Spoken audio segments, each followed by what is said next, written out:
Thursday afternoon பழைய car பிரச்சனை பண்ணுது வாழ்க்கையில இருந்தால் புது கார் வந்துச்சு. பார்த்தா அந்த காரும் பிரச்சனை ஆயிடுச்சு, ஒரே சோகமாக போயிடுச்சு. சரி, அதை கொண்டு போய் சர்வீஸில் விட்டுட்டு டூ வீலரில் ஒர்க்கெல்லாம் பார்க்கலான்னு பார்த்தா இந்த டூ வீலர் ஸ்கூட்டியும் வந்து பிரச்சனை பண்ணுது. நம்மளுக்கு மட்டும்தான் நிறைய பிரச்சனை வாழ்க்கையில வந்துகிட்டே இருக்கும் போல இருக்கு. ரொம்ப சோகமா இருந்தோம்னு வச்சுக்கோங்களேன், நம்ம வந்து ரசசோறு சாப்பிடலாம். ரசசோறு சாப்பிட்டா நம்மளுக்கு ஒரு தீர்வு கிடைக்கும் அந்த பிரச்சனைக்கு. அப்படிதான் அது. ரொம்ப சோகமா இருந்தாலே வடிக்கிற சாப்பாடுலாம் நான் செய்ய மாட்டேன். ஏன் அப்படின்னா அது கிட்டத்தட்ட 40 நிமிஷம் குக் ஆகிட்டு இருக்கும்.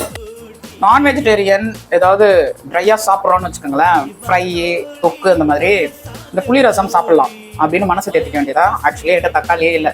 நான் தக்காளி வாங்கவும் மறந்துட்டேன். திறந்து பார்த்தா தக்காளி இல்லை. அதனால இந்த புளி ரசத்தை வந்து நான் செஞ்சுட்டேன். அதை வந்து வெறும் குழம்பு மிளகாத்தூள் போட்டு தொக்கு மாதிரி பண்ணியிருக்கு.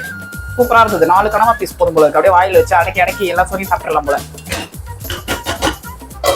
இனிமே தான் தலைக்கு மேலே எனக்கு வேலையே இருக்கு. வாங்க சாப்பிடலாம்.